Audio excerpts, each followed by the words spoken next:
Good morning to everybody. I'm very pleased. I'm Terry Vogt. I'm very pleased to be here this morning with Catherine Coleman Flowers. Catherine is the director and founder of the Center for Rural Enterprise and Environmental Justice. And she is a native Alabaman who has had a fabulous and interesting life. Among other things, she's proudest, she tells me, of being a mother and a grandmother, and of her recent work with Duke University's Franklin Humanities Institute. Her work as the Rural Development Manager at the Equal Justice Initiative is fundamentally one of the most, I think, interesting and important type of work we have in the rural and actually urban United States today. Catherine, how are you? Tell us something. Well, thank you. Thank you. It's a pleasure to be here. I think at this particular moment for us to have this discussion it's a moment in time where we can actually bring about the change that we'd like to see. So I'm really looking forward to having this discussion and hopefully inspiring some action for those of us that are watching. Mm-hmm. Mm-hmm. It seems to me that you've been an activist all your life, even before you probably didn't know what the term was, because you've just written a wonderful book called Waste, and I'll let you tell the full title of it. But in Waste, you talk about, even as a very young girl, being essentially an actor in change. Yes, it was kind of hard to not be a part of what was going on at the time because my parents were activists. I grew up in Lowndes County, Alabama, which is between Selma and Montgomery. I was born in Birmingham. And so, like Forrest Gump, I was like at all these different locations and times when historical events were taking place. In Birmingham when the children were involved in fighting for social change there. And then, of course, Lowndes County with the Lowndes County Freedom Organization, which was the original Black Panther Party. It was a political organization, which is why voting is so important.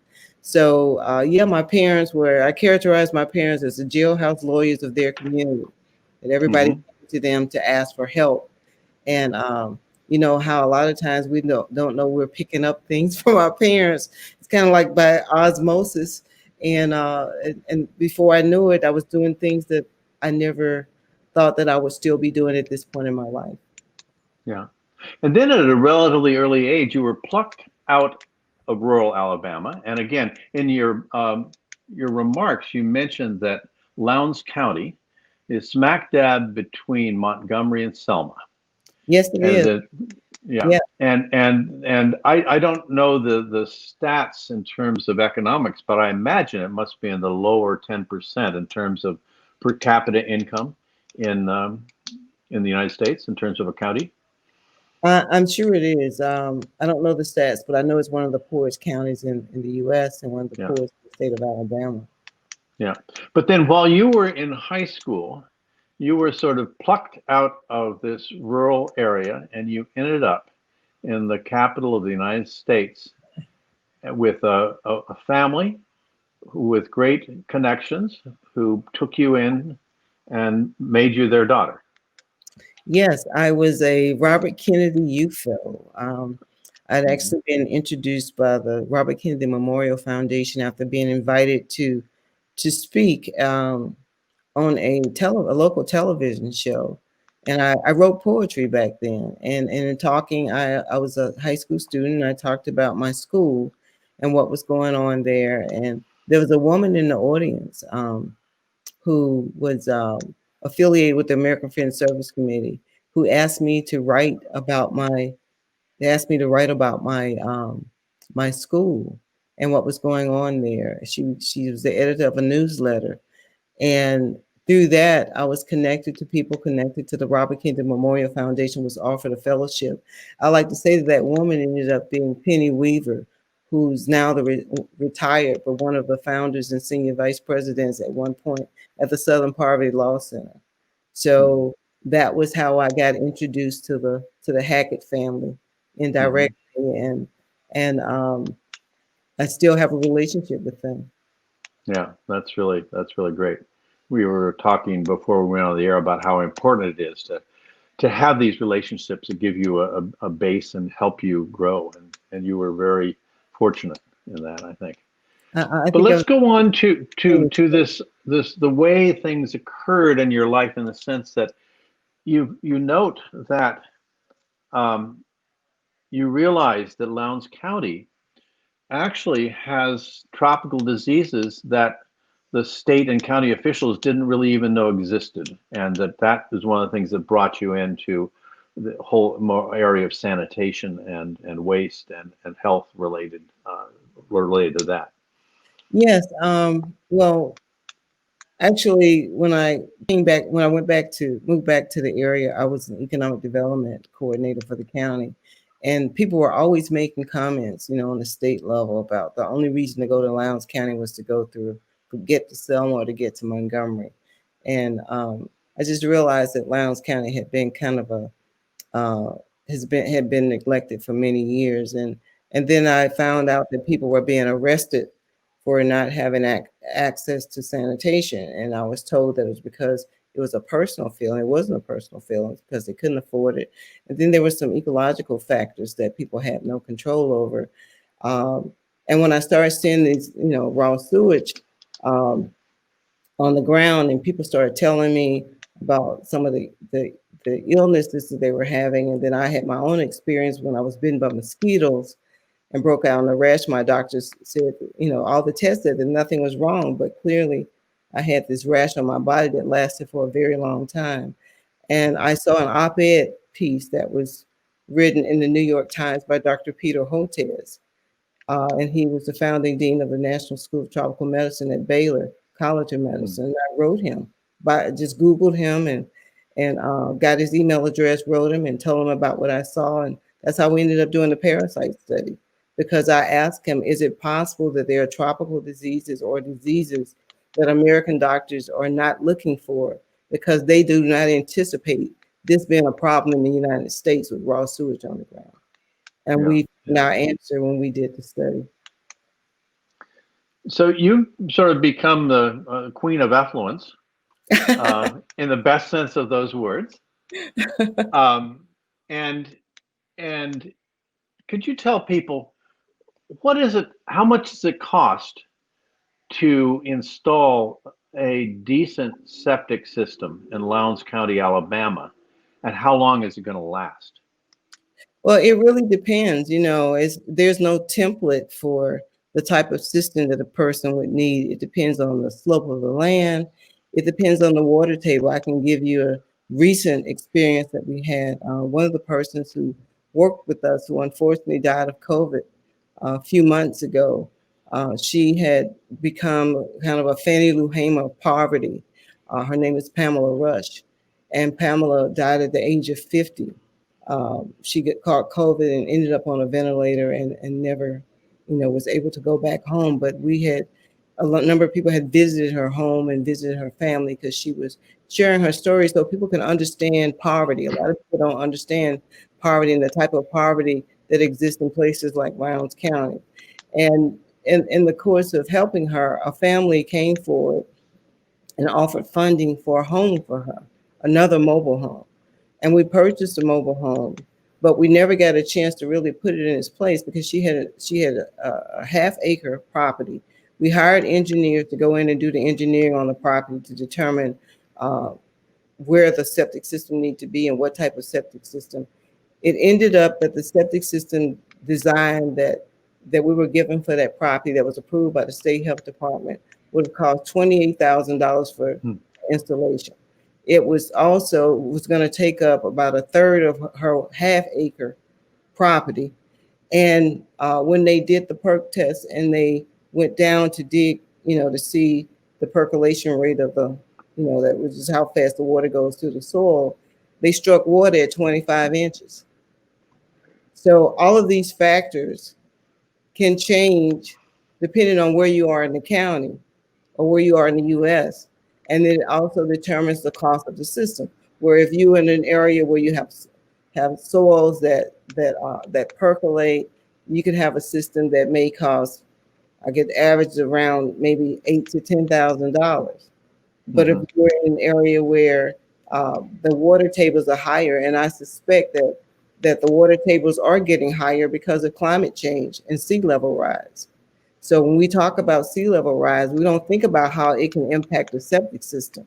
But if you go to Miami and you look in the Miami area where they did a lot of development using septic systems, a lot of them are failing because of sea level rise, because the water tables are getting higher. And when they get higher, and the ground only can take so much water, what it would do is push that sewage back into the house. Yeah. So we were looking at what is technology doing? Are there some fixes that can be intelligent and affordable, Well, or is it all on the edge? I think that what has happened, I think what we have to do is change the thinking around that, because the people that are designing the systems in a lot of cases aren't living in these areas that are dealing with the problems. So I think that's where the inequality comes in.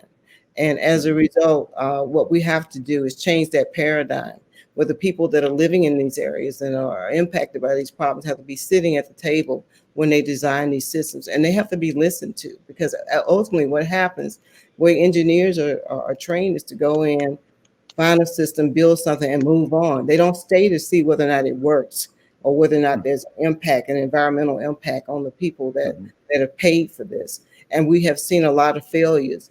And these failures, these designs have been made without taking into account climate change. Even right now, I mean, we're getting a lot of rain currently because we're in the tropical season. The second hurricane coming in, into the Gulf, um, is going to make landfall on, probably tomorrow. We're going Mm. to get, potentially, they're estimating, and even in the Montgomery area, and we're almost 2-3 hours from the Gulf, that we can get about 5 inches of rain. So that means that a lot of these septic systems that are in Lowndes County are going to fail if they're not already failing. And that's when we start getting calls from people talking about sewage coming back into their homes. And it's Yeah. not the individual septic systems. It's these small treatment plants that have been sold to these towns that are not working because they were built without taking into account climate change. And in Mhm. terms of solutions, I think that this is an opportunity to invest.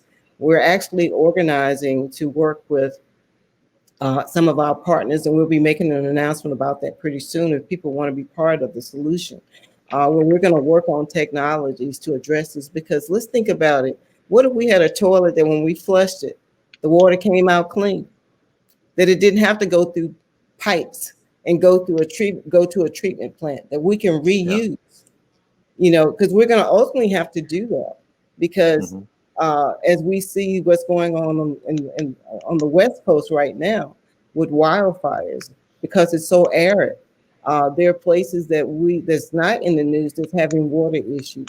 We give a lot of water is lost through the toilet, and also the toilet is related to our well-being, whether or not we have diseases, and COVID is a very good example of that, of a virus that can exist in wastewater. If you test the wastewater, or test raw sewage, you can see the level of COVID infection in the community. So the technology fix is going to be very important, and we're actually working on that, and we'll be making that announcement soon, and we'll be looking for investors to invest in us creating this new technology. But the paradigm shift that will be different is that we're going to have people at the table, like people from Lowndes County that have experienced in the problem, that can help them to design a better fix. Yeah, that's great. Well, the Gates Foundation has plowed probably 300-400 million dollars into toilet solutions around the world, and I hope maybe they have something to contribute, or either a technology or a type of toilet. There's a toilet that was invented by a friend of mine, a young woman named Virginia Gardner, called Lou Watt, which in fact. Uh, I think the cost is like $500 per toilet, and it actually generates electricity through the capture of the methane gases. Um, so, that's again technology meeting waste. And we have Yeah. to create technology that's going to be socially acceptable, because it's Hmm. like creating a vaccine that people don't want to take because they don't have any confidence in it. We're going to have to do the same thing with technology, and that's why I think it's important to have people at the table that have a vested interest in, beyond the inventors and the engineers and the manufacturers, the companies that are going to profit from it. We got to have, some wastewater equity and have the people at the table that are going to actually need this and need it right now. I think we also have to, when we look at this, the way I look at it, the way I envision it, um, I guess I'm kind of repressed science teacher, but Hmm. I think that if we can treat wastewater to drinking water quality in outer space, why can't we do that here on Earth? That's a great point. We have to think bigger. Yeah. So we only have a few minutes left, Catherine, and it's been really fun and interesting and wonderful to have this time with you. Are you still writing poetry? Every once in a while, I get inspired, and I'll drop a few rhymes that I don't share with Hmm. anybody. But who knows? Yeah. Sometimes, if I'm in a situation where I'm moved to do it, I do it to inspire young people, to let them know that I can drop a few rhymes every once in a while too. That's I great. just can't rap. Well, to each his own, I guess, in that case. Yeah. And your 4-year-old grandson, King Josiah. What are your hopes for him in the next 20 years as he grows up? I hope that he grows up in a world where he can not have to worry about being stopped by the police and end up being a statistic. I hope that he can walk into any place and people can see him and not look at his height and see him as a basketball player or a football player.